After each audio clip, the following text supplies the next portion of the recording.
안녕하세요. 경기도에서 살고 있는 60세 여성입니다. 하나 있는 아들이 결혼을 해서 가정을 이뤘고 남편을 먼저 보내고 혼자 여생을 보내고 있습니다.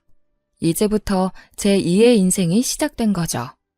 제 친구들은 자식들이 가정을 꾸리면 자유의 몸이 된 것이나 다름없으니 앞으로 뭘 할지 생각해 놓으라고 했습니다. 아들을 키우면서 아둥바둥 살다가 혼자가 되니 마음이 허전해지기도 하네요. 친구들 말대로 뭘 해야 할까 고민하던 와중이었습니다. 그런데 한 여자 때문에 전 재산을 다 날리고 알거지가 될 뻔한 아찔한 경험을 했습니다. 제가 가진 돈을 노렸던 여자는 바로 제 며느리였죠. 처음에는 며느리도 제게 잘했습니다. 반찬을 챙겨주거나 안부를 묻는 등 제 친구들이 부러워할 정도로 여러 가지 챙겨주었습니다. 아들이 다른 건 몰라도 장가는 잘 갔다고 생각했는데 며느리가 가면을 쓰고 있었던 겁니다. 가면이 벗겨지는 순간 며느리의 추악한 민낯을 보게 된 것이죠. 며느리가 얼마나 파렴치한 음모를 꾸몄는지 지금도 저는 믿을 수 없습니다. 제가 며느리의 실체를 알았을 때에는 모든 걸 잃을 뻔했는데요. 하늘이 무너져도 솟아날 구멍은 있다는 말처럼 친구의 도움으로 며느리에게 당한 만큼 돌려주었습니다. 그래서 여러분들에게 며느리가 제게 어떤 만행을 저질렀는지 털어놓으려고 합니다. 제 아버지는 헤어 디자이너이셨습니다. 직업에 걸맞게 개방적인 사고방식을 가지고 계셨죠. 반면에 엄마는 전형적인 조선시대 여성이셨습니다. 남편을 떠받들고 살아야 한다고 생각하셨어요. 고지식한 만큼 융통성이 없으셔서 항상 정해진 대로 모든 걸 처리하셨는데요. 아버지께서 법대를 졸업하고 사법고시에 도전한 적이 있으셨습니다. 저희 집은 판검사에 한이 맺힌 집안이었죠. 증조 할아버지 때부터 아들들이 판검사에 도전하셨지만 집안에서 법복을 입게 되신 분은 한 명도 없었습니다. 할아버지도 판검사 도전에 실패하셨죠. 그래서인지 할아버지께서 아버지에게 판검사가 되라고 강요하셨어요.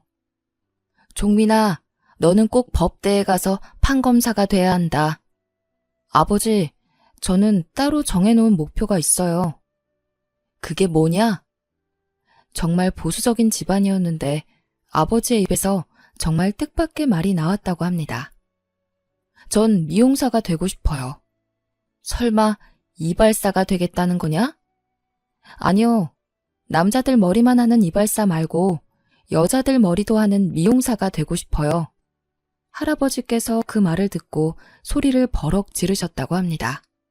뭐야? 사내놈이 여자들 머리나 잘라주겠다는 거냐? 절대 안 돼. 지금 당장 다시 판검사 준비하거라.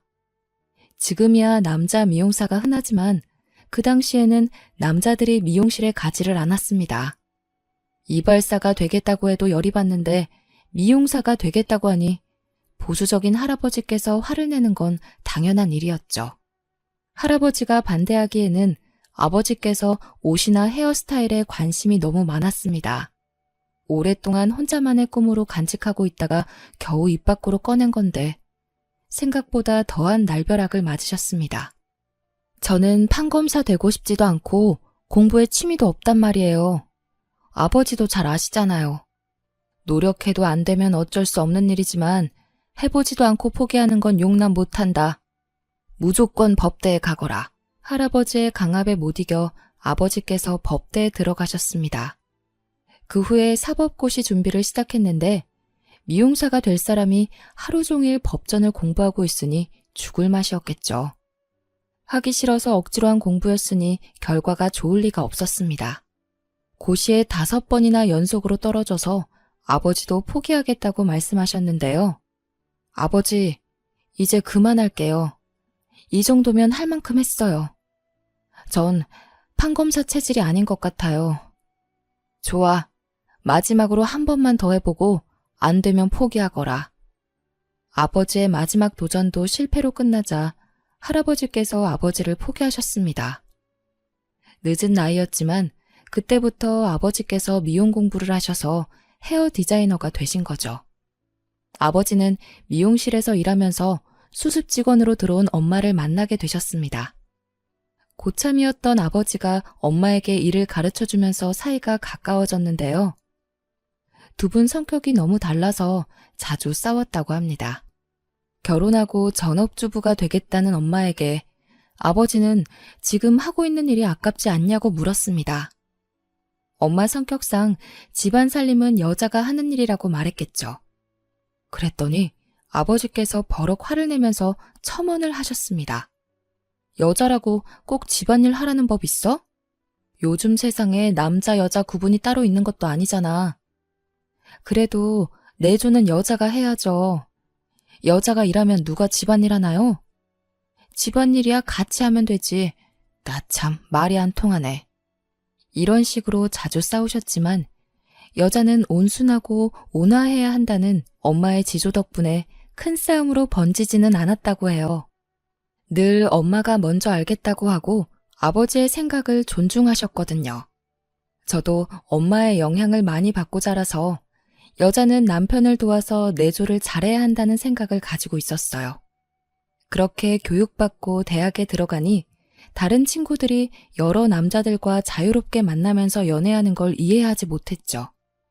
아무리 썸이라고 해도 여러 명 만나는 건 좀 아니지 않아? 사귀는 것도 아닌데 뭐 어때? 남자는 여러 명 만나보면서 선택하는 게 제일 좋아. 그래, 어차피 남자들도 그렇게 만나고 있을걸? 괜히 한 명만 썸 타면서 기다리고 있다가 그 남자가 딴 여자한테 가버리면 어떡해. 친구들이 이런 식으로 여러 남자와 썸을 타고 연애를 하더니 또 쉽게 헤어지더라고요. 썸이라고 해놓고 양다리도 모자라서 동시에 세 다리도 걸치면서 연애하는 친구도 있었습니다. 그런데 그 친구가 저보고 남자친구 있냐고 물어보는 거 있죠? 세희야, 너 남자친구 있어? 아직 없지? 응, 난 연애에 별로 관심이 없어서. 야, 너 그러다 나중에 결혼은 어떻게 하려고 그래? 남자도 많이 만나봐야지 아는 거야. 아니야, 나는 남자 관심 없어. 딴 이야기 하자. 하긴 우리 친척 언니도 독실한 크리스천이라 남자친구 한 번 안 사귀었는데 결혼 진짜 잘했더라. 의사랑 결혼해서 잘 먹고 잘 살고 있잖아. 헐, 진짜? 친척 언니가 진짜 예쁜가 보다. 엄청 예쁘지. 언니 집에 놀러 갔는데 너무 부럽더라. 역시 결혼은 능력 있는 남자랑 해야 하나 봐. 맞아. 잘생긴 놈이랑 결혼해봤자 하나도 소용없대. 역시 돈이 최고인가 봐. 그래서 나는 돈 많은 놈이랑 결혼하려고. 엄청 못생겼어도? 당연하지. 남자는 돈 아니야? 친구들이 이런 식으로 낄낄거리면서 웃고 떠들길래 제가 정색을 하면서 말하였죠. 좋아하지도 않는데 돈 많은 남자랑 결혼하려고? 그럼 당연하지. 좋아하는 것도 잠시야. 어차피 결혼 1년차 넘어가면 콩깍지 다 벗겨진대. 아무리 그래도 사랑하지도 않는 사람하고 어떻게 평생을 같이 살아. 아, 그러니까 네가 연애를 못하는 거야. 남편이 아니라 돈을 사랑하면 평생 살 수 있어. 어우, 야, 그거 명언하다 얘. 친구들이 어이없는 말을 주고받으면서 웃길래 그냥 입을 다물어 버렸습니다. 말로만 그러는 줄 알았는데 실제로 친구들이 잘생긴 남자들과 연애하더니 결혼은 조건 좋은 남자들이랑 했습니다. 제 생각이랑 너무 달라서 이 친구들하고 오래가지 못했죠. 저는 한 번 연애하면 이 남자랑 끝까지 가야 한다고 생각하는 순정파였거든요. 친구들의 성화에 못 이겨 몇 번 소개팅하긴 했지만 마음에 드는 상대가 없었습니다. 친구들은 저를 모태솔로라고 놀려댔지만 필이 팍 꽂히는 남자를 만나기 전에는 연애를 함부로 할 생각이 없었는데요. 대학을 졸업하고 취직한 곳에서 처음으로 마음이 끌리는 남자를 만나게 되었습니다. 저와 같은 부서에서 근무했던 대리님이었죠. 키가 크고 잘생긴 것도 아니었습니다. 단지 성실해서 눈길이 갔는데요. 일밖에 모르는 사람이라서 가장 먼저 출근해서 가장 늦게 퇴근했거든요. 게다가 일도 잘해서 상사들이 우수사원이라고 칭찬했지만 다른 직원들이 남편을 따로 불러 뭐라 한 소리 하기도 하였습니다. 김대리, 정도껏 해. 회사에 충성한다고 돈 더 주는 것도 아니잖아. 김대리 혼자 이렇게 설쳐대면 우린 뭐가 돼? 제발 적당히 하라고. 내가 돈 더 받으려고 이러는 거 아니잖아. 이번 프로젝트 어떻게든 잘해보려고 이러는 거야.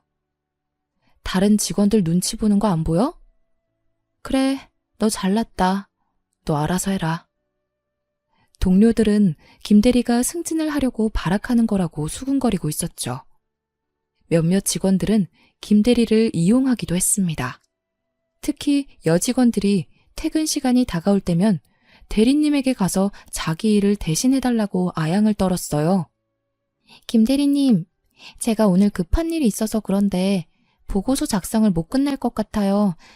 그래서 그런데 이번 한 번만 도와주시면 안 될까요? 제가 대신 끝내놓을 테니까 먼저 들어가세요. 감사해요. 제가 다음에 한턱 쏠게요. 단칼에 거절했으면 좋겠는데 대리님 성격이 온순하셔서 부탁을 거절하는 법이 없었어요. 이제는 상사들도 대리님의 착한 성격을 이용해 먹으려는 것 같았습니다. 이상하게 매번 승진 대상에서 제외됐거든요. 인사과장과 저희 부서 팀장이 휴게실에서 하는 대화를 우연히 듣게 됐는데 그 대화를 들어보니 대리님께서 왜 매번 승진에 실패하는지 알 것 같더군요. 정 부장, 이번에 과장 진급 대상 나왔어? 아마 내일쯤 나올 거야. 그런데 확실한 건 김대리는 아니야. 김대리 찍힌 것 같더라.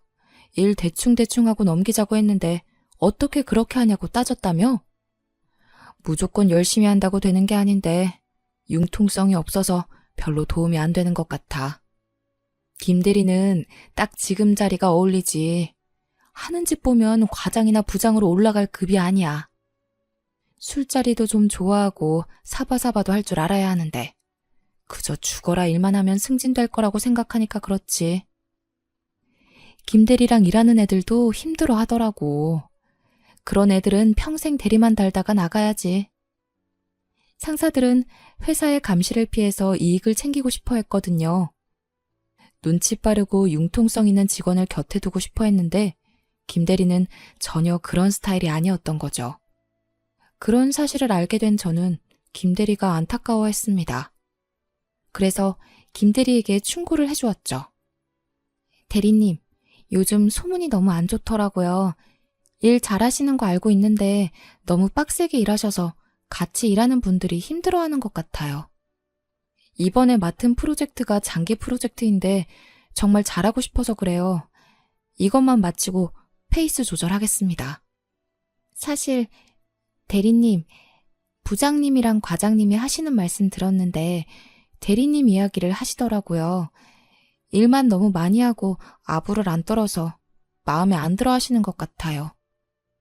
알고 있었어요. 그런데 제가 비위 맞춰드린다고 좋아하실까요? 어차피 그러려고 노력해봤자 잘 안 될 거예요. 저는 일 열심히 하는 편이 편합니다. 저는 대리님의 답변을 듣고 다시 한번 반하게 되었죠. 게다가 몇 달 뒤에 제가 김대리의 도움을 받는 일이 생겼습니다. 팀장님이 갑자기 저를 부르더니 신규 사업을 추진해보라고 하셨습니다. 내가 정세희 씨를 특별히 좋게 생각해서 추천해봤어. 제대로 된 성과 나오면 인사고과에 반영시켜서 대리로 진급시켜줄게. 팀장님께서 기획안을 써오라고 한 날부터 야근하면서 문서 작성에 매달렸습니다. 보름이 넘도록 현장에 나가서 자료를 모으고 분석했는데요. 이제 임원들 앞에서 기획서를 발표해야 하는데 기획서를 완성시키지 못한 거예요. 아직 경험이 부족한 제게는 어려운 일이었습니다. 그때 대리님이 구세주처럼 등장한 것이죠. 세희 씨, 뭐 때문에 이렇게 힘들어하세요? 제가 좀 도와드릴까요? 아, 네. 데이터는 다 모았는데 사업 전망에 대해 어떻게 잡아야 할지 막막하네요. 어디 한번 봐요. 대리님이 제가 만들어 놓은 문서를 꼼꼼하게 확인하더니 문제점을 찾아내서 수정하는 작업을 도와주셨습니다. 자기 업무까지 제쳐두고 일주일 동안 제 일에 매달리셨죠. 덕분에 제가 봐도 완벽한 기획서가 완성되었습니다. 예상했던 대로 기획안 발표도 대성공이었는데요. 팀장님께서 약속한 대로 인사국과에 반영해 주신다고 하더라고요. 그래서 제가 대리님 이야기를 꺼냈습니다. 팀장님, 사실 이번 기획서는 김 대리님 도움을 많이 받았습니다. 그러니 인사고과에 대리님 실적으로 올려주세요. 그래? 김 대리가 일을 이렇게 잘했어? 세희 씨가 그렇다면 당연히 그렇게 해야지. 우선 김 대리 불러봐. 제가 대리님한테 가서 자초지종을 설명하니까 깜짝 놀라셨습니다. 바로 팀장님께 가서 자기가 한 게 아니라고 하더라고요. 팀장님, 세희 씨가 너무 겸손하게 말씀하셔서 오해를 하신 것 같습니다. 전 그냥 검토만 해줬고 세희 씨가 혼자서 한 기획안입니다. 아니, 대리님께서... 세희 씨, 일단 나 좀 볼까요?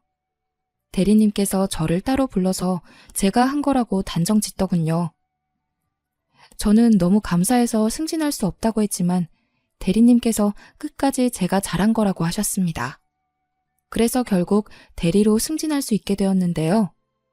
그때부터 대리님을 좋아하는 마음이 깊어지게 되었습니다. 혼자서 짝사랑하다가 음료수와 함께 식사 대접을 하고 싶다는 쪽지로 고백하였죠. 저는 승진할 수 있게 도와주신 일이 아직도 생각난다는 핑계로 대리님과 개인적으로 식사를 하고 연락을 했습니다. 그날을 계기로 몇 번의 데이트를 반복하다가 1년의 교제 끝에 결혼을 하게 되었습니다. 결혼 후 맞벌이를 하면서 20년 만에 내 집 마련의 꿈을 이루기도 했는데요. 하지만 남편은 우리 부부가 마련한 집에서 세상을 뜨고 말았습니다. 간암으로 허망하게 세상을 뜨고 말아서 몇 년을 슬퍼했죠. 평생 일만 하다가 몸이 고장난 것도 모르고 간암에 걸린 것이었습니다. 손 쓸 수 없이 커진 통증 때문에 병원에 갔는데 이미 치료 시기를 한참 놓친 뒤였습니다. 의사가 손을 쓸 방법이 없다고 하는 바람에 집에서 요양하며 시한부 인생을 보냈죠. 남편을 보낸 뒤에는 아들에게 의지하면서 살았습니다. 어릴 때부터 수학과 과학을 좋아했던 아들이 공대에 들어갔고 공대를 졸업한 뒤 자동차 회사의 기술연구소 연구원으로 들어가게 되었어요. 저희 아들은 아버지의 영향을 받아서 그런지 참 성실했습니다. 여자 만나는데 시간을 쓰지 않고 오직 일만 했죠. 그래서 제가 연애라도 해보라고 권유하기도 하였습니다. 아들, 이제 슬슬 연애하면서 쉬어봐. 이렇게 일만 하다가 몸 상한다. 연애는 무슨, 아직 결혼할 생각 없어.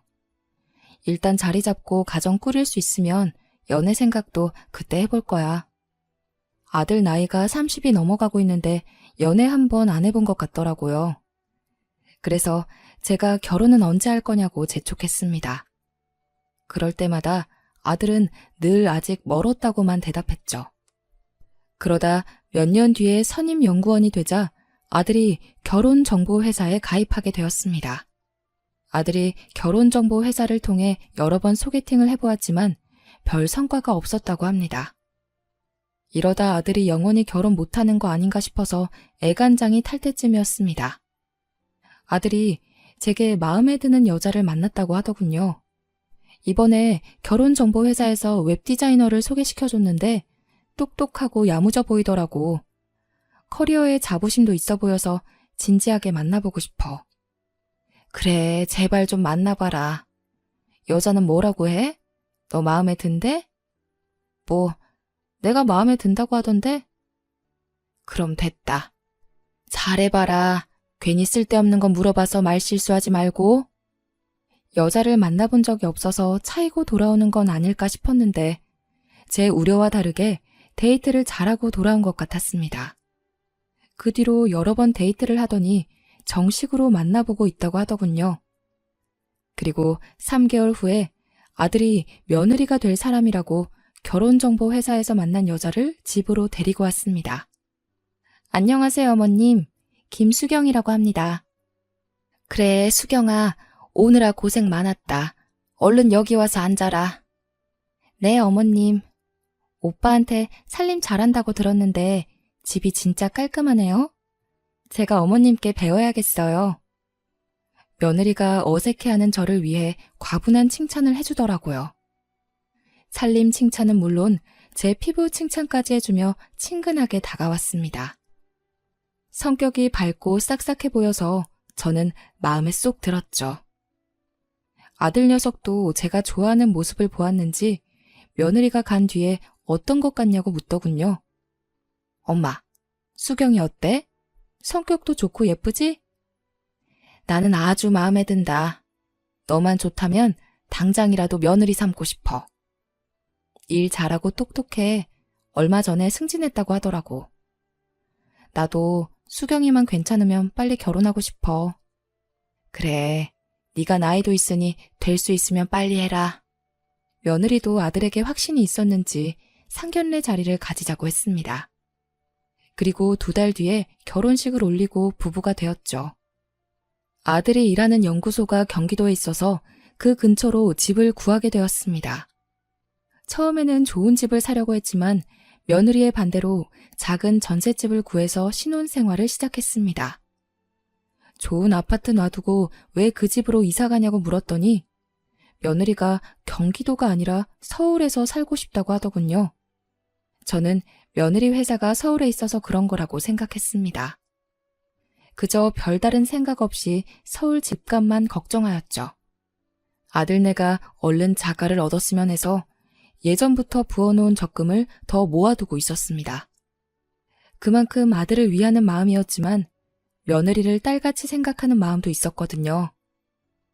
일 때문에 아들네를 자주 들리지 못했지만 며느리가 매일같이 안부 전화를 했고 수시로 제가 좋아하는 음식들을 해오거나 식재료들을 사와서 요리해 주었습니다. 어느 날은 제가 갈비찜을 좋아하는 걸 알고 제 집으로 와서 해주더군요. 어머님, 갈비찜 어떠세요? 간이 딱 맞나요? 너무 딱 맞네. 너는 요리를 누구한테 배웠니? 어쩜 이렇게 맛있게 잘하나 몰라. 그냥 인터넷 보고 따라하는 거예요. 어머님 입맛에 맞아서 다행이에요. 드시고 싶은 거 있으시면 말씀하세요.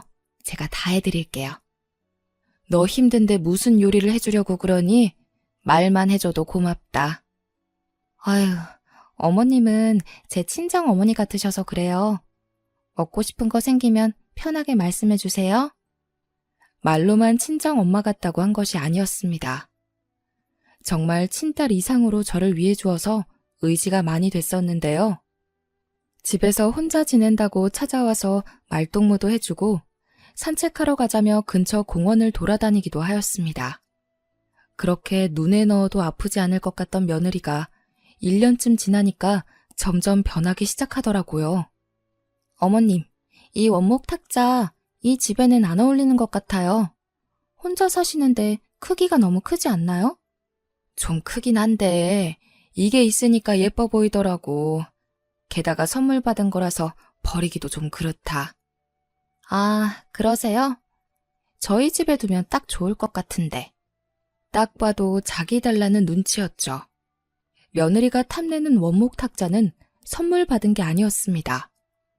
수입한 고급 가구라서 상당히 비싼 것이었거든요. 제가 아끼는 녀석이라서 주기가 좀 그랬습니다. 그런데 며느리는 집에 올 때마다 탁자 이야기를 하며 눈을 떼지 못하더군요. 결국 제가 2손 2발 다 들고 말았습니다. 그렇게 마음에 들면 가져가거라. 네 말대로 탁자가 너무 큰 것 같더라. 어머, 정말이세요? 고맙습니다, 어머님. 제가 작은 걸로 사드릴게요. 며느리가 아이처럼 좋아하더니 기다렸다는 듯이 트럭을 불러냈습니다. 원목 탁자를 가지고 가더니 정말 저렴하고 볼품없는 탁자를 사주었죠. 제 물건을 탐내는 건 원목 탁자뿐만이 아니었습니다. 얼마 뒤에 장식장 같은 가구들도 탐내며 이런저런 핑계를 대면서 가지고 가려고 하더라고요. 어머님, 이런 가구는 호흡기에 안 좋대요. 어머님 천식도 앓고 계시면서 이런 가구 쓰시면 안 돼요. 제가 새 걸로 사드릴 테니 이거 저 주세요.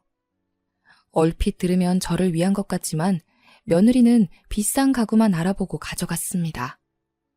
그리고 이번에는 새로 사주지도 않았죠. 장식장 같은 경우는 있다가 없어지니 너무 불편해져서 며느리에게 언제 사주냐고 물어봤습니다. 얘야, 장식장은 언제 사줄 거니? 오랫동안 쓰다가 없으니까 영 불편하다. 아, 맞다. 죄송해요, 어머님.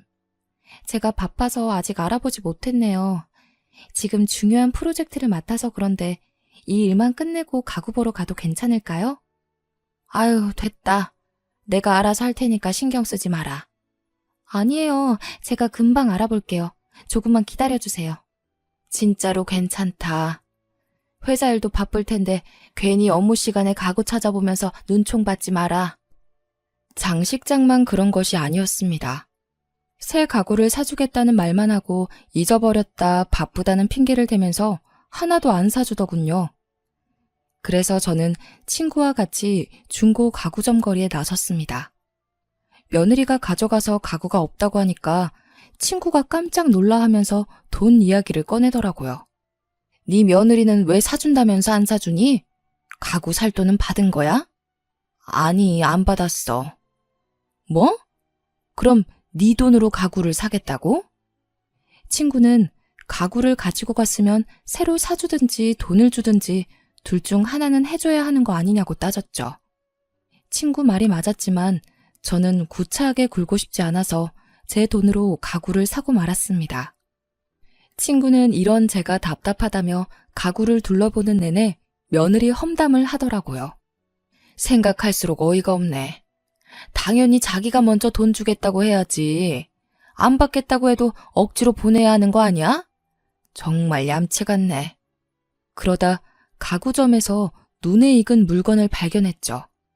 제가 아끼던 원목 탁자가 있어서 얼른 가까이 다가가 봤습니다. 애지중지 잘 쓰다가 다리 부분에 흠집 하나를 낸 적이 있었는데 딱 그 자리에 긁힌 자국이 있더라고요. 제 집에서 원목 탁자를 여러 번 본 적 있는 친구도 제 거 같다고 하였습니다. 세희야, 이거 너희 집에 있던 원목 탁자 아니야? 네가 실수로 여기 부딪혔다고 했잖아.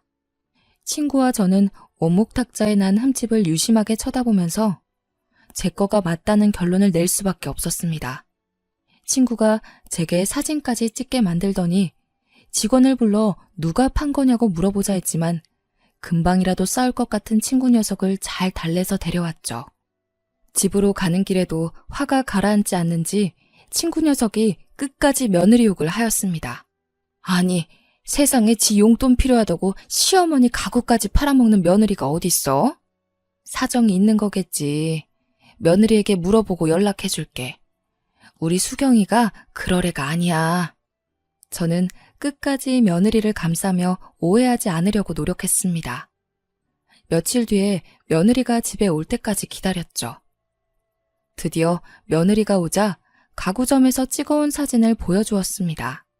내가 얼마 전에 중고 가구점에 다녀왔는데 너 이 탁자는 왜 판 거니? 중고 가구점 다녀오셨어요? 사실은 저희 집에 가지고 왔는데 사이즈가 안 맞더라고요. 제가 눈대중을 잘못했나 봐요. 어머님 탁자도 새로 사서 보내드렸는데 다시 돌려보내기도 그랬어요. 그렇구나. 그럼 탁자 판 돈은 줘야 하지 않을까? 아, 맞다. 뭔가 허전하다 했는데 돈을 안 드렸네요. 죄송해요. 제가 이따가 붙일게요. 며느리가 말은 이렇게 했지만 며칠이 지나도 돈을 주지 않았어요. 괘씸했지만 얼마 되지도 않는 돈을 달라고 재촉하기 싫었습니다. 그 뒤로도 며느리는 마음에 드는 게 있으면 가지고 갔습니다. 제가 마음먹고 산 양털 자켓이나 가죽 장갑 등을 탐내기도 했죠. 그리고 쥐꼬리만한 돈을 주면서 생색을 냈습니다. 며느리가 하는 짓이 점점 얄미워졌지만 속 좁은 시어머니란 소리를 듣고 싶지 않아서 아무 말도 하지 않았습니다. 딸 같은 며느리에게 선물 준 거라고 생각했는데요. 제 생일이 되자 며느리가 정말 황당한 이야기를 꺼냈습니다. 같이 식사하는 자리에서 며느리가 갑자기 집문서를 주는 거 있죠? 저는 집 문서를 받다가 아들 녀석을 쳐다보고 또 며느리를 쳐다보았습니다. 도대체 이게 뭐냐? 집 문서예요. 이제 어머님 나이도 있으니까 서울보다는 공기 좋은 시골에서 사시는 게 좋을 것 같아서요. 제가 거금 들여서 전원주택 하나 장만했어요. 아니, 세상에, 네가 무슨 돈이 있다고 전원주택을 샀니? 그 말 한마디에 그동안 쌓인 불만이 사르륵 녹아내리더라고요. 제가 감동받은 눈빛으로 며느리를 쳐다보니까 조건을 하나 내걸었습니다. 대신 어머님 사시는 집은 저한테 주세요. 전원주택으로 이사 가시면 서울 집은 필요 없잖아요? 맞아. 수경이가 그러는데 회사나 너무 멀어서 힘들대. 나도 서울로 발령 날 것 같으니까 엄마가 이사 가주라. 가서 푹 쉬면 건강도 좋아질 거 아냐. 뭐라고? 우리 아들까지 며느리 편을 들 줄 몰랐습니다. 그렇지만 며느리가 무리해서 얻은 전원주택이니까요. 아무리 서울 집값이 비싸도 전원주택이 더 비싸지 않을까 고민하다가 아들 녀석이 대답을 재촉하는 바람에 그렇게 하자고 했습니다. 지금 생각하면 정말 바보 같은 짓이었죠. 전원주택이 있다는 양평으로 가보니 욕짓거리가 절로 나왔습니다. 며느리가 사놓은 전원주택은 다 쓰러져가는 낡은 한옥이었거든요. 게다가 방치된 지 오래돼서 허물어지기 일보 직전이었습니다. 잘못 찾아온 건 아닌지 주소와 번지수를 몇 번이나 확인했지만 며느리가 사준 전원주택이 맞았습니다. 제가 그 폐가 앞을 서성이고 있으니 지나가던 동네 이장이 더 충격적인 말을 건네주었습니다. 아이고, 이 집에서 사시려고? 수리비 엄청 들 거야. 하기사 공짜로 얻은 집이니까 수리비 정도는 감당해야겠네. 네? 공짜로 얻었다고요? 모르셨구나. 집주인이 거의 거저내놨어. 여기서 사람이 죽어서 아무도 안 오려고 했거든. 이장이 하는 말을 들어보니 이 집을 산 사람이 폐가를 보자마자 마을 회관을 찾아왔다고 합니다. 이장에게 집주인을 만나게 해달라고 하더니 대뜸 소문 이야기를 꺼냈다고 하더군요. 여기서 사람이 죽지 않았냐고 거저달라고 우기길래 기억하고 있었다고 합니다. 결국 집주인도 집이 팔리지 않아 며느리에게 집을 거저주었다고 하죠. 그러면서 집주인이 마을 이장에게 이 말까지 했다고 합니다. 안 그래도 사람 죽었다는 소문이 나서 세금만 따박따박 물고 있어서 철거해버리려고 했어요. 너무 싸게 준 것 같은데 가지고 있는 것보다 낫죠 뭐. 마을 이장에게 이 말을 듣는 순간 화가 치밀어 올라서 견딜 수가 없었습니다. 이런 폐가를 거금 들여서 산 전원주택이라고 속이다뇨. 게다가 제 집까지 빼앗아서 이성을 잃고 말았습니다. 바로 서울로 올라가서 며느리에게 따지고 싶었지만 며느리가 연락을 받지 않았습니다. 아들 녀석도 마찬가지였죠. 집으로 찾아갔더니 여행을 갔는지 초인종을 눌러도 조용하더군요. 그래서 저는 어차피 팔리지도 않을 테니 폐가부터 수리하기로 했습니다. 이장의 소개로 수리업자부터 만나보았는데요.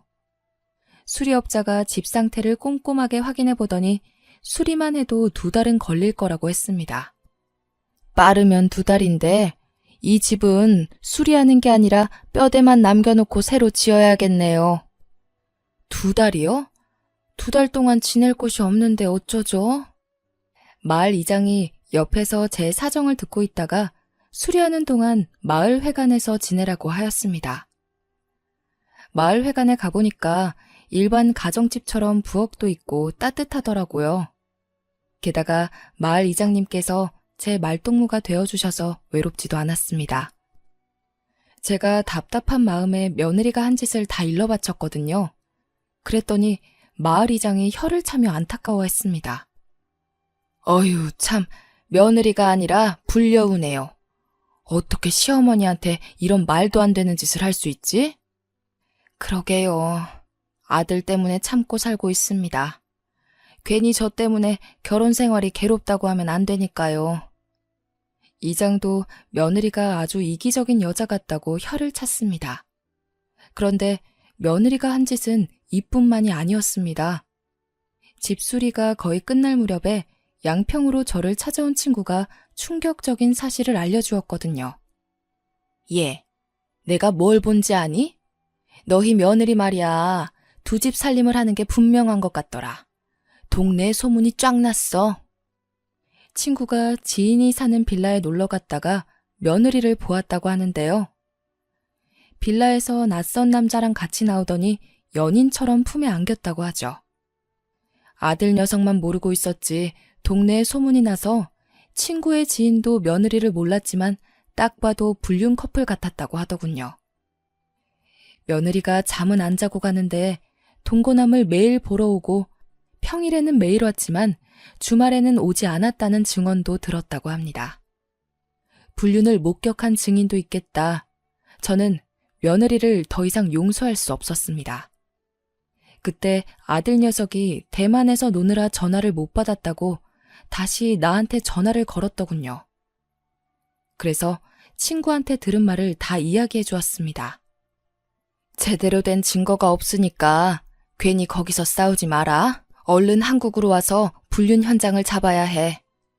알겠어. 되도록 빨리 갈게. 수경이 들어온다. 이따가 전화한다. 그렇게 전화가 끊기고 그날 밤 아들 녀석이 장례식장을 가야 한다는 핑계를 대고 한국으로 돌아왔습니다. 아들 녀석을 데리고 불륜 현장을 잡기 위해 친구가 말해준 빌라로 찾아갔죠. 친구의 지인이 알려준 시간대에 잠복하고 있으니 며느리가 대만에서 사온 기념품을 들고 빌라 안으로 들어가더군요. 그리고 동거남과 함께 나와서 남자 팔에 팔짱까지 끼는 모습을 목격하였습니다. 제가 아들을 데리고 불쑥 나타나니까 며느리 얼굴이 하얗게 질려버렸죠. 네가 감히 우리 아들 몰래 바람을 펴? 내 물건 탐내고 양평으로 쫓아낼 때부터 알아봤다. 너 같은 년을 믿은 게 죄지. 이리 와서 변명이라도 좀 해봐. 쳐 죽여도 시원치 않으려나. 어머님, 왜 이러세요? 오해예요. 저 바람 핀 적 없어요. 뭐 어쩌고 저째? 내가 아무것도 모르고 왔을 것 같아? 며느리가 처음에는 발뺌을 하더니 제가 며느리 머리채를 붙잡고 난리를 치니까 잘못했다고 빌더군요. 하지만 아들 녀석도 저도 며느리를 용서할 수 없었습니다. 참다 못한 아들 녀석이 며느리 뺨을 후려갈겨서 한마디도 하지 못하고 울기만 했죠. 결국 저희 아들이 며느리에게 이혼 소송을 하였습니다. 그 과정에서 며느리가 제 집을 팔아버렸다는 사실 또한 알게 되었네요.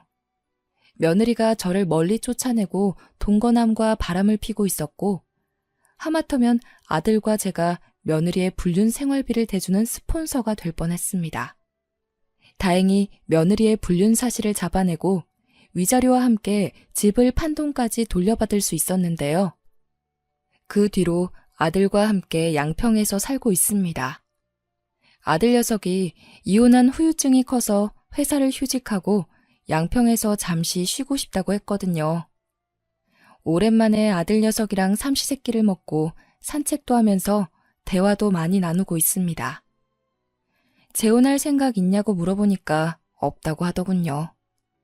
재혼은 무슨 재혼이야. 나는 연애할 생각도 없어.